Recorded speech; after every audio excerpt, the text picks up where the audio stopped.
नमस्कार श्रोते हो. दीपक रेगे कथाकथन चॅनलवर तुम्हा सगळ्यांचं मनापासून स्वागत. श्रोते हो, आज तुम्ही ऐकणार आहात डॉक्टर राजेश्री पाटील यांच्या तिच्यातली ती या कथासंग्रहातली कथा अपघात. एक मरगळलेली संध्याकाळ. वाफाळलेला चहा रिलॅक्स होण्यासाठी घेतलेला. थोडी तरतरी आली. मग हातात पुस्तक घ्यावं वाटलं. बाहेर संध्याराणीचं आगमन सुरू होतं आणि रविराज अस्ताला चाललेले. जणू संध्याप्रकाशानं पृथ्वीला न्हाऊ घातलेलं. अशीच 15-20 मिनटं शांत गेली असतील तोपर्यंत मोबाईलवर कॉल रिंगटोन सुरू झाली. ते रिंगटोन शांततेचा भंग करत असताना स्क्रीनवर पाहिलं तर शुभाचं नाव. शुभा माझी मैत्रीण. बऱ्याच दिवसांपासून तिच्या लग्नाची खूप खलबत सुरू होती.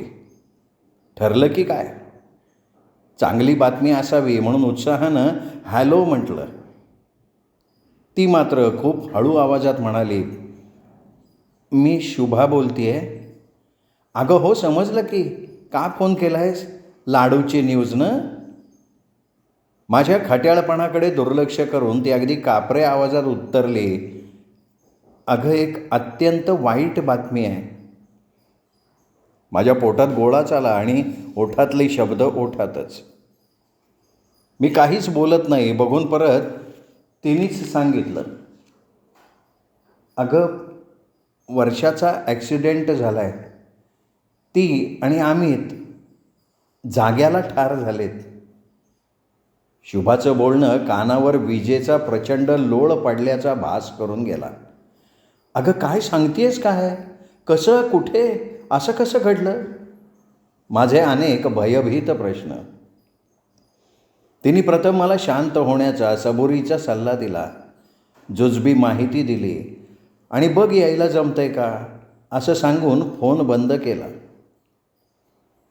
पण मी फोन कानाला तसाच ठेवून कितीतरी वेळ तशीच बसलेली होते, स्तब्ध.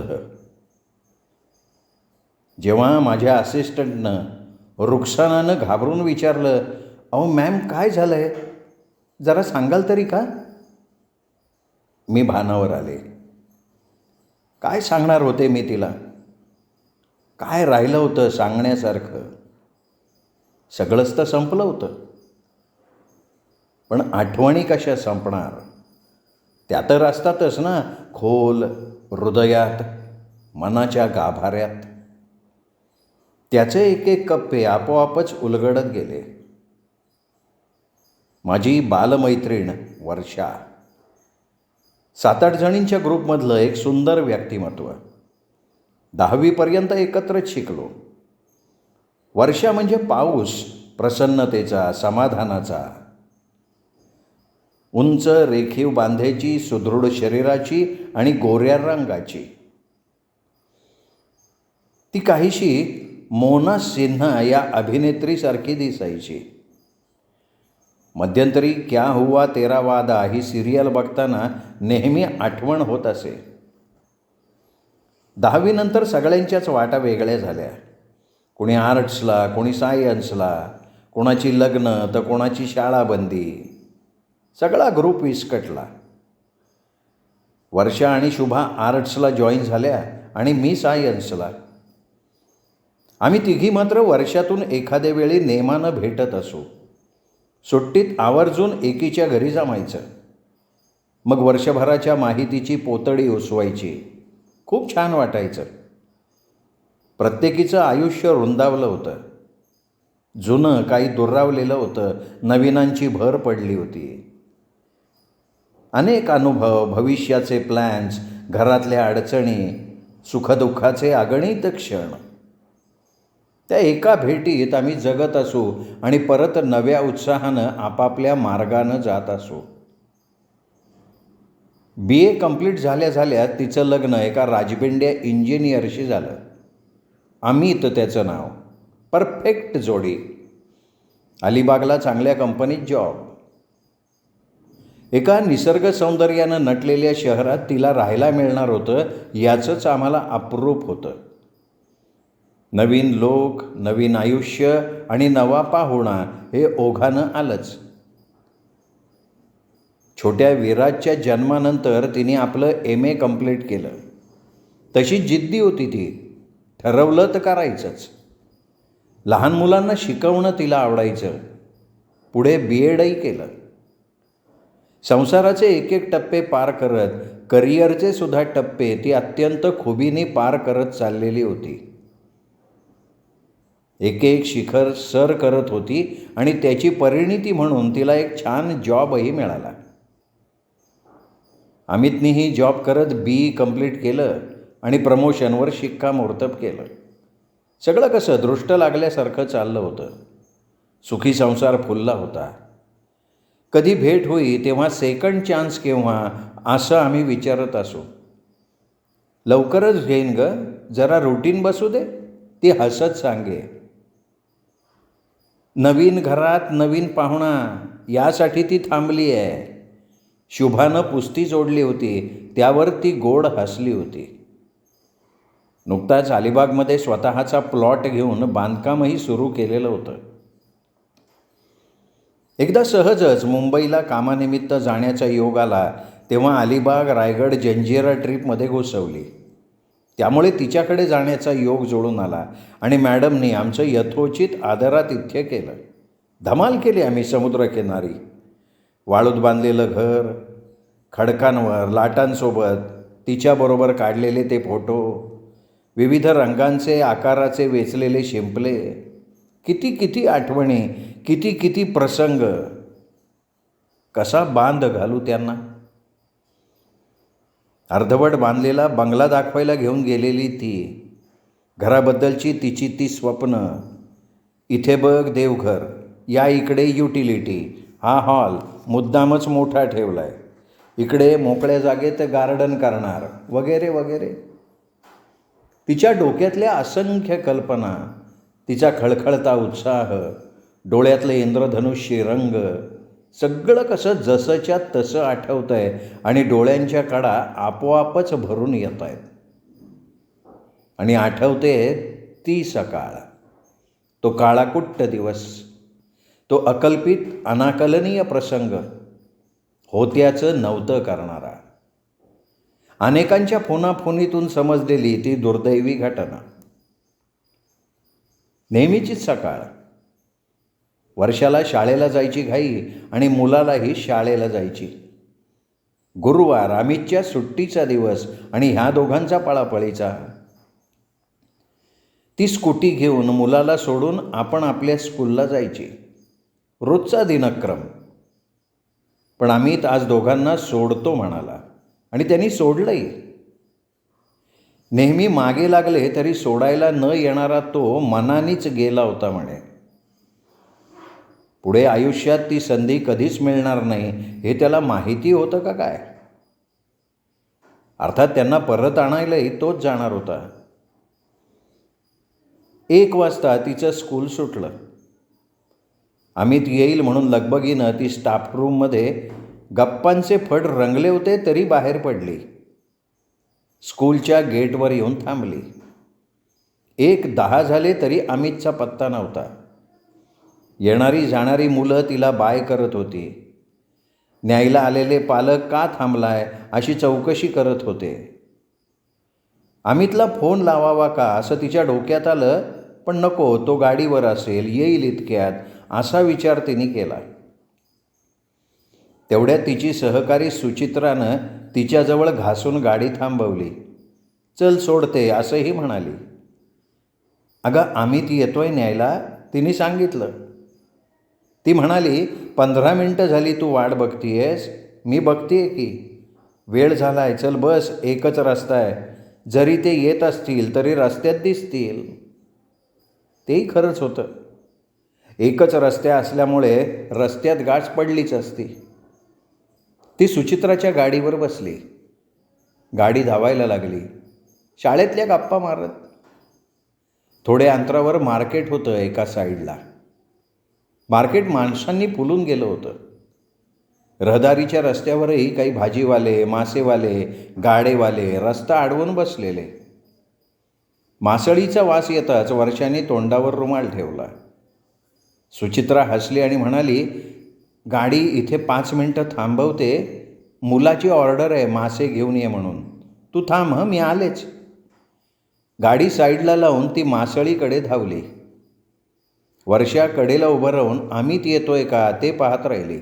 चुकामुक नको न व्हायला. इतक्यात तिला दूरवर अमितची गाडी येताना दिसली. अमितने विराजला शाळेतून पिकअप केलं आणि सरळ तो इकडेच येणार होता, पण विराजने हट्ट केला की मला आधी घरी सोडा, माझा कार्टून शो चुकेल, मग तुम्ही मम्मीला आणायला जा. त्यामुळे तो त्याला घरी सोडायला गेला आणि याचमुळे 15-20 मिनटं उशीर झाला.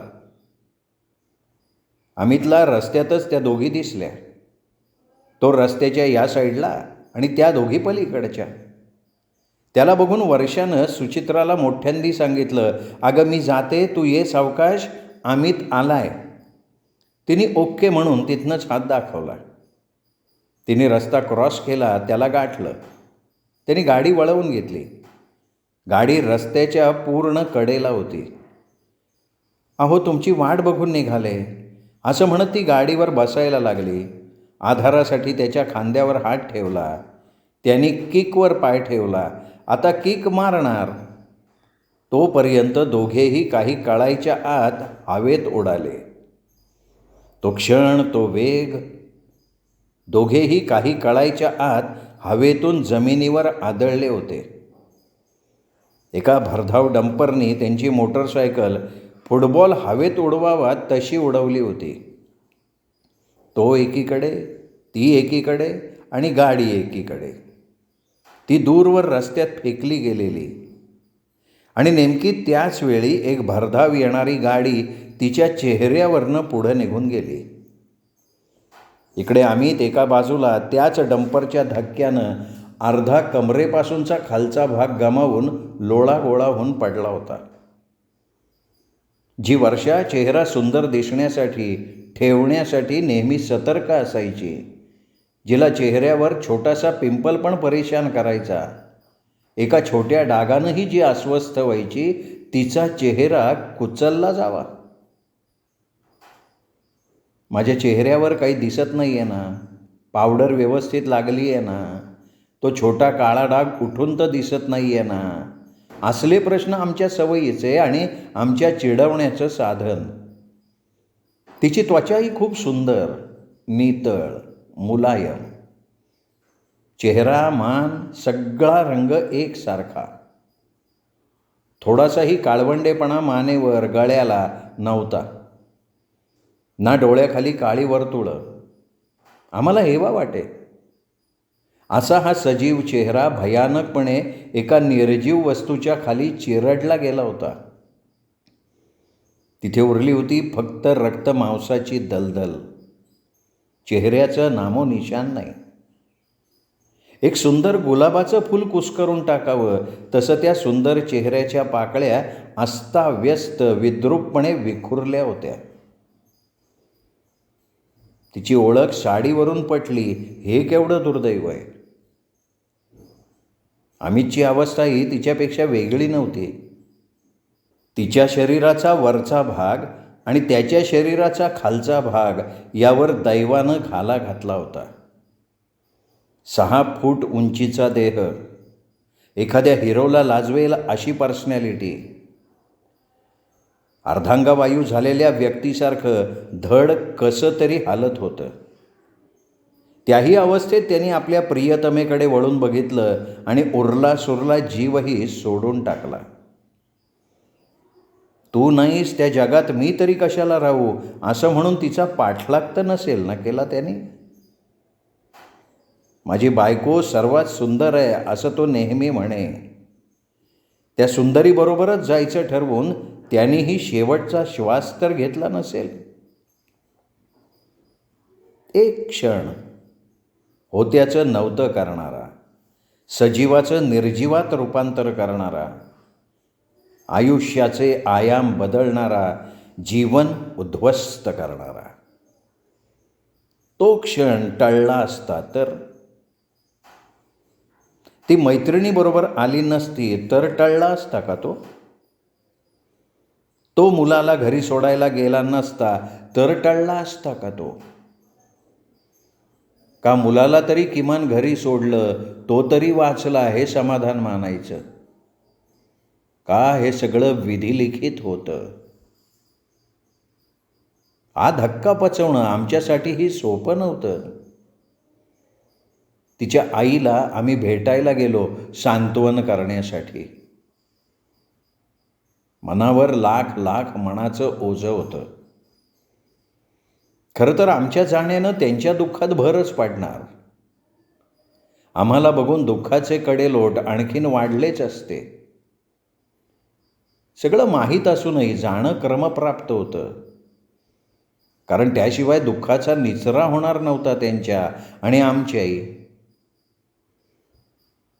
जड अंतःकरणानं 4 शब्द बोललो. त्यांच्या दुःखाला सीमाच नव्हती. ज्यांच्या धाकामुळे आम्ही नेहमी 4 हात दूर असू, ते तिचे वडीलही धाय मोकलून गळ्यात पडून रडत होते. असं कसं घडलं? नक्की काय झालं? आमच्यातल्या एकीचा दुःखाला सावरून विचारलेला प्रश्न. तेव्हा तिच्या बहिणींनी सांगितलेली हकीकत ऐकून सगळेच सुन्न झाले. ॲक्सिडेंट करणारा डंपरवाला चुकीच्या साईडने आला होता. ह्यांना उडवण्यापूर्वी त्यांनी 2 ठिकाणी अपघात केले होते. एका महिलेला धडक मारल्यामुळे त्यांनी चुकीच्या साईडने वेगात डंपर सोडला होता घाबरून. त्यात अडकू नये म्हणून तसाच वेगानं पुढं घुसला आणि एका बैलगाडीला धडक देऊन नंतर त्यांनी ह्या दोघांचा बळी घेतला होता. एक चूक लपवण्यासाठी त्यांनी चुकांची मालिकाच सुरू केली होती. स्वतःला वाचवण्यासाठी दुसऱ्याची पर्वा न करता बेलगाम धावत सुटला होता. ड्रायव्हरचा राग आणि घटना स्वीकारण्याची दुर्बलता या उद्वेगानं शुभा रडत म्हणाली, पण एकदम दोघे? असं तर व्हायला नको होतं ना? तेव्हा फक्त गेल्यापासनं एकही शब्द न बोलता अश्रू ढाळणारी तिची आई इतकंच पुटपुटली, दोघं नाही ग, तिघं. सगळ्यांची नजर तिच्यावर. सर्व प्रश्नांकित चेहरे. हा तिसरा कोण? ती पुढे काहीच बोलू शकली नाही. फक्त हुंदक्यांचे हुंकार कानावर आदळत होते. ती बोलू शकत नाही हे बघून तिची सून वर्षाची वहिनी पुढे सरसावली आणि म्हणाली, अहो हो ना, ताई 4 महिन्यांच्या गरोदर होत्या हो. आम्ही अवाक, स्तब्ध, स्मशान शांतता. तोंडातले शब्दच लुप्त झाले होते. तशाच उठलो, बाहेर पडलो, काहीही न बोलता.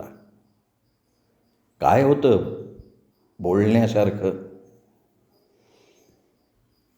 आम्ही तर फक्त एक मैत्रीण हरवली होती, पण त्या पिलानं आई, वडील, भाऊ, बहीण जे कोणी असेल ती सगळीच नाती नियतीच्या एका फटकऱ्यात गमावली नव्हती का? त्या गोजीरवाण्या जीवाला नात्याचे अर्थ कळण्यापूर्वीच अनाथ करून नियतीने काय मिळवलं असेल? श्रोते हो, तुम्ही ऐकत होतात डॉक्टर राजश्री पाटील लिखित अपघात ही कथा. कथा कशी वाटली कमेंट करा. कथेचा व्हिडिओ लाईक करा. कथाप्रेमी मित्रपरिवारात, नातेवाईकात ही कथा शेअर करा.